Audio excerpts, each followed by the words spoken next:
हे रामनाथ जी बाबा, इतना करीब आकर भी सच का पता ना चले। हमारे किस्मत में हमारे बाबा सा से मिलना लिखा भी है कि ना? मिलना कैसे नहीं लिखा है सरू? आज इतना तो पता चल गया ना कि तुम्हारे पापा मुंबई से और बड़े घर के हैं। बहुत बहुत आशीर्वाद, सदा सुखी रहो, खुश रहो। एकदम आप जैसे संस्कारी व्यक्ति थे सरू के पिताजी। धन्यवाद गुरुजी। धन्यवाद पंडित जी।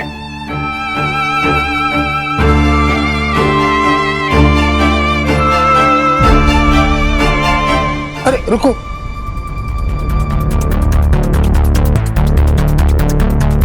एक निशानी है उस शादी की जिससे आप लोग अपने लक्ष्य तक पहुंच सकते हैं।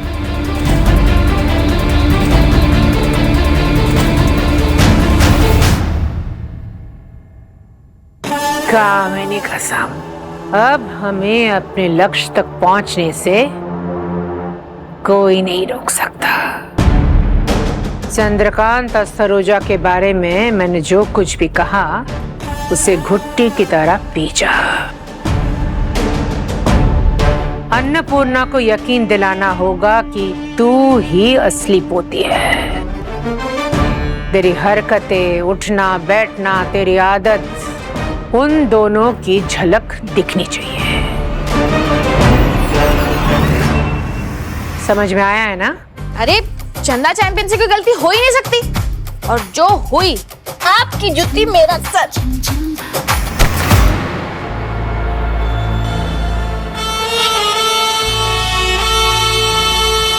इयररिंग वापस करके जा।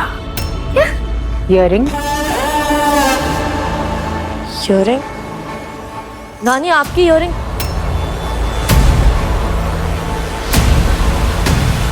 मेरे सॉलिटर स्टड्स?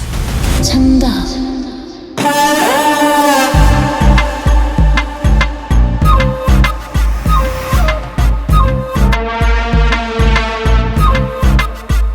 क्या करूं?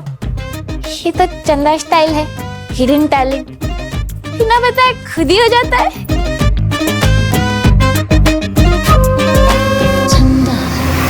आप पंडित जी जल्दी बताइए। कौन सी निशानी पंडित जी? शादी के समय इस परिवार ने मुझे दक्षिणा के साथ साथ एक उपहार दिया था। उपहार?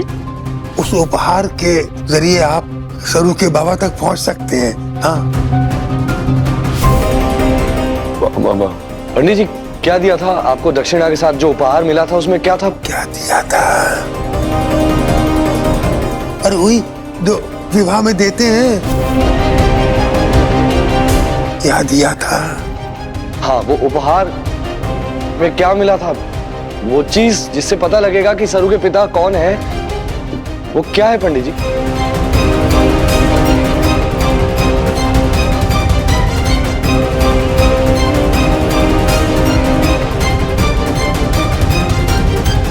इस वक्त यही चल रहा है। कभी कभी कुछ याद आता है और कभी कभी बीच में अचानक भूल जाते हैं। और वैसे आप लोग निराश मत होइए। जैसे भी पिताजी शांत हो जाएंगे मैं उनसे फिर से पूछूंगा, और जैसे पता चलेगा तो वो निशानी मैं आप तक पहुंचा दूंगा। बस आप पता लिखकर मुझे दे दीजिए।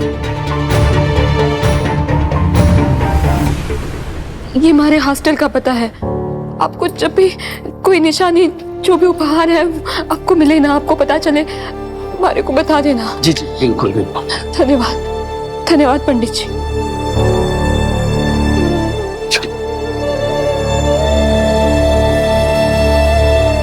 बाबा आप शांत रहो, मैं आपको पानी लेकर देता हूँ।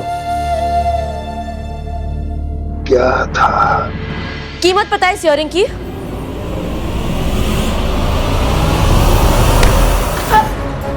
ये हाथ की सफाई ना बाहर आजमाना, हम पर तो कभी नहीं, समझी? मैं तो बस ना ये देख रही थी कि कहीं आपकी नजर तो कमजोर नहीं हो गई, वरना मैं अपनी भांजी से चुराऊं।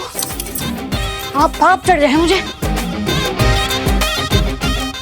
मैं अच्छा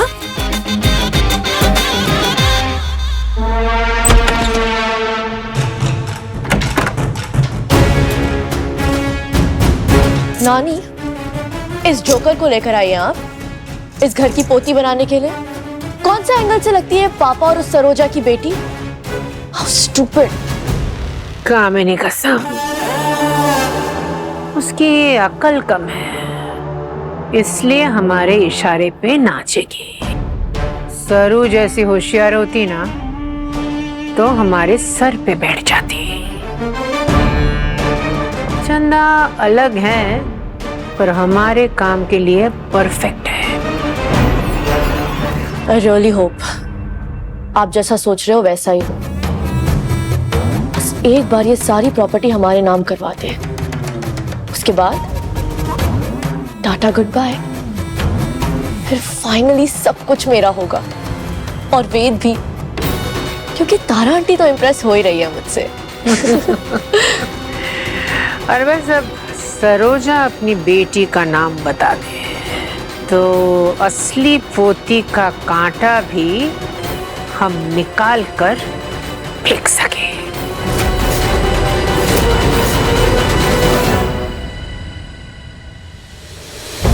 बंबई शहर के रहने वाले थे, अब बहुत ही उच्च कुल के थे, खानदानी थे। सरू हमारे सर पर हाथ रखकर सौगंध का कि आज के बाद बंबई जाने का नाम तक न लेगी।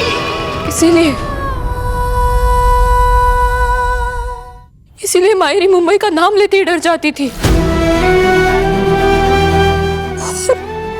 हमारे को अठे आने से भी मना करती थी क्योंकि पापा साठे हैं। पंडित जी के पास से भी हमें कोई खास इफेक्टिव इंफॉर्मेशन नहीं मिल पाई। जिस सच को मायरी ने सालों से छुपा के रखा है, शायद रामनाथ जी बाबा भी यही चाहते हैं कि सच बारे सामने ना आए। अरे वेद, कहाँ गई वो अपनी सरू? चंद्रकांत सा मैं अठे हूँ। अरे नहीं नहीं, ये नहीं, वो सरू जो पूरी दुनिया को उम्मीद ना छोड़ने की बातें सिखाती थी, ऐसे हार नहीं मानती थी। सोचो सर, सुबह तक तुम्हें अपने पापा के बारे में कुछ भी नहीं पता था, लेकिन अब जानती हो कि वो किसी बड़े रईस खानदान से हैं। वो यहीं मुंबई में ही रहते हैं, और वक्त रहते पंडित जी को निशानी भी मिल जाएगी और तुम्हारे पापा का नाम पता चल जाएगा।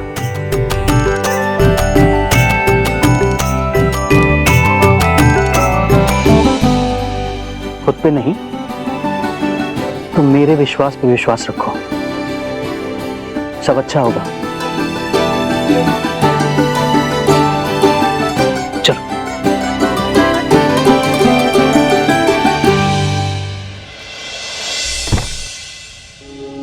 केसरी